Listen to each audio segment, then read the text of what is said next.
Welcome to 5 minute videos. Edison of India அழைக்கப்படுற அளவுக்கு புகழ்பெற்ற ஒரு இந்திய விஞ்ஞானி தான் ஜிடி நாயுடு. அவரை பத்தின சுவாரஸ்யமான தகவல்களை தான் இப்போ நாம பார்க்க போறோம். வாங்க வீடியோக்குள்ள போலாம்.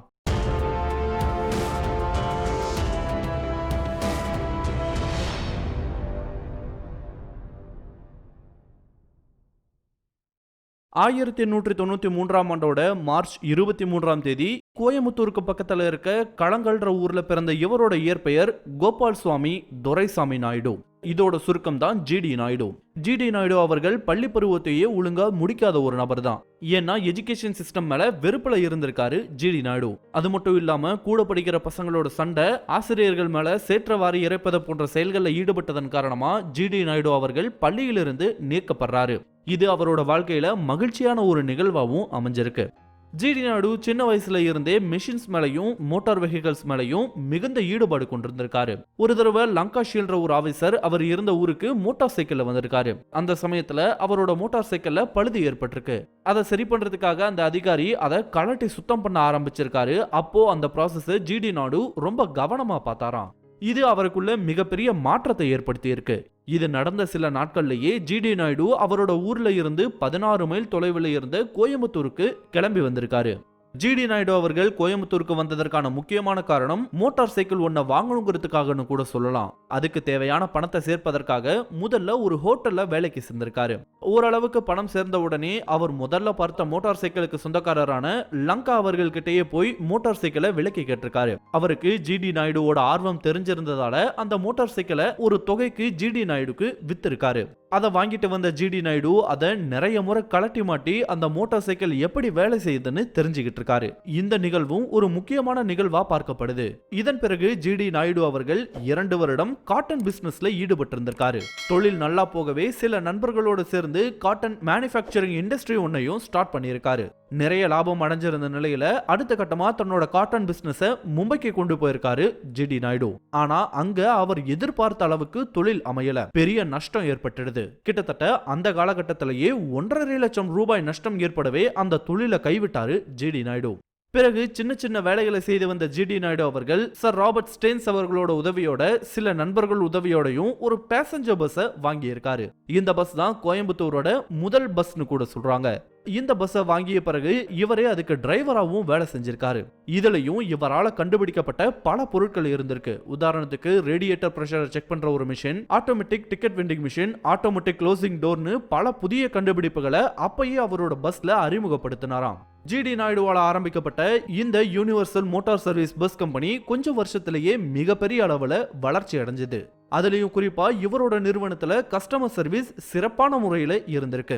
ஏதாவது ஒரு பஸ் பாதி வழியில பழுதடைஞ்சு நின்னுடுச்சுன்னா அதை சரி செய்வதற்கு உடனடியா வண்டிகள் அனுப்பி வைக்க ஏற்பாடு செஞ்சிருந்திருக்காரு. அது மட்டும் இல்லாம அந்த பஸ்ல போறவங்களுக்கு டீ, ஜூஸ் மாதிரி பலவற்றையும் கொடுத்திருக்காரு.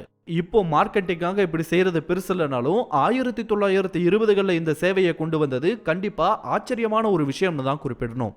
இதன் பிறகும் ஜிடி நாயுடு புதிய கண்டுபிடிப்புகள் மேலேயே அதிக கவனம் செலுத்த ஆரம்பிச்சாரு. அதன் காரணமா 1937ஆம் ஆண்டு அவரோட ஃபேக்டரியான நேஷனல் எலக்ட்ரிக் ஒர்க்ல இந்தியாவிலேயே உருவான முதல் மோட்டாரை தயாரிச்சு வெளியிட்டாரு ஜிடி நாயுடு. இந்தியாவிலேயே தயாரிக்கப்பட்ட முதல் மோட்டார்ன்றதையும் தாண்டி வர்த்தக ரீதியாகவும் மிகப்பெரிய அளவுல சக்சஸா மாறிச்சு இந்த மோட்டார்ஸ். இதையெல்லாம் தவிரவும் அன்றாட வாழ்க்கையில பயன்படுத்தக்கூடிய பல பொருட்களையும் இவர் தயாரிச்சிருக்காரு. உதாரணத்துக்கு சொல்ல போனா நாம இப்போ பயன்படுத்துற ஷேவிங் பிளேட்ஸ் ஆகட்டும், பிலிம் கேமராஸ்ல போக்கஸ்க்காக பயன்படுத்தப்படுற டிஸ்டன்ஸ் அட்ஜஸ்டர் ஆகட்டும், ஃப்ரூட் ஜூஸ் எக்ஸ்ட்ராக்டர், மண்ணெண்ணெயில ஓடக்கூடிய ஃபேன் பலவற்றை கண்டுபிடிச்சிருக்காரு ஜிடி நாயுடு.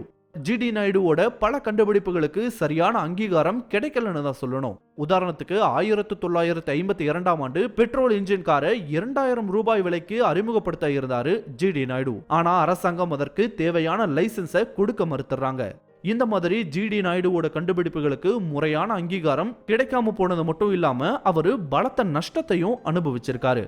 உதாரணமா அவரோட யூனிவர்சல் மோட்டார் சர்வீசஸ் பெரிய அளவுல வளர்ந்ததுக்கு பின்னாடி 1938ஆம் ஆண்டு அவரோட ப்ராப்பர்ட்டில 90% அப்போ இருந்த அரசாங்கம் வரியா கேட்டாங்களாம். அதுக்கு அவரோட கம்பெனியில இருந்த 18 லட்சம் ரூபாய் மதிப்பிலான பஸ்களை அரசாங்கத்துக்கு இலவசமா கொடுத்துட்டாராம் ஜிடி நாயுடு.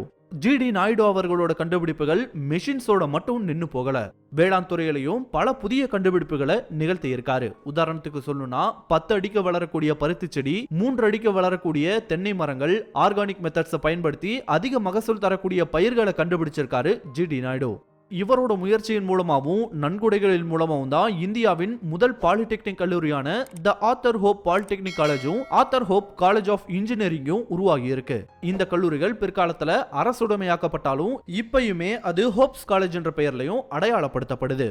ஜிடி நாயுடு பல பேருக்கு வேலை வாய்ப்புகளை ஏற்படுத்தி கொடுத்திருக்காரு. அதுவும் 1950கள் மற்றும் 60களில் இவரால பல பேர் பயனடைஞ்சிருக்காங்க. இவ்வளவு புகழுக்கு சொந்தக்காரரான ஜிடி நாயுடு 1974ஆம் ஆண்டோட ஜனவரி 4ஆம் தேதி தன்னோட 80வது வயதுல மரணம் அடைஞ்சாரு. ஜிடி நாயுடு அவர்களை இந்தியா சரியா பயன்படுத்திக்கலன்னு தான் சொல்லணும். அதுவும் அவரோட கண்டுபிடிப்புகளை அரசாங்கம் நிராகரிச்சது மாதிரியான விஷயங்கள் அவரை மனம் தளர வச்சது. சோ இதை வச்சு பார்க்கும்போது கிரியேட்டர்ஸ்க்கான இடம் இங்க இல்லைன்ற விஷயம் அப்ப இருந்தே நடந்துட்டு வருதுன்னு சொல்லலாம். ஒருவேளை அரசாங்கம் இவரோட கண்டுபிடிப்புகளுக்கு மட்டும் சரியான அங்கீகாரம் கொடுத்திருந்தா இன்னும் பல கண்டுபிடிப்புகளை அவர் நிகழ்த்தி இருப்பாருன்றதுல எந்த சந்தேகமும் இல்ல. இந்த வீடியோ உங்களுக்கு பிடிச்சிருந்தா லைக் பண்ணுங்க, கமெண்ட் பண்ணுங்க, ஷேர் பண்ணுங்க. இதே மாதிரியான புதிய வீடியோக்களை பார்க்க மறக்காம 5 மினிட் வீடியோஸ் சேனலுக்கு சப்ஸ்கிரைப் பண்ணுங்க. அண்ட் மறக்காம நோட்டிபிகேஷன் பெல் ஐகானையும் கிளிக் பண்ணி விடுங்க. தேங்க்யூ.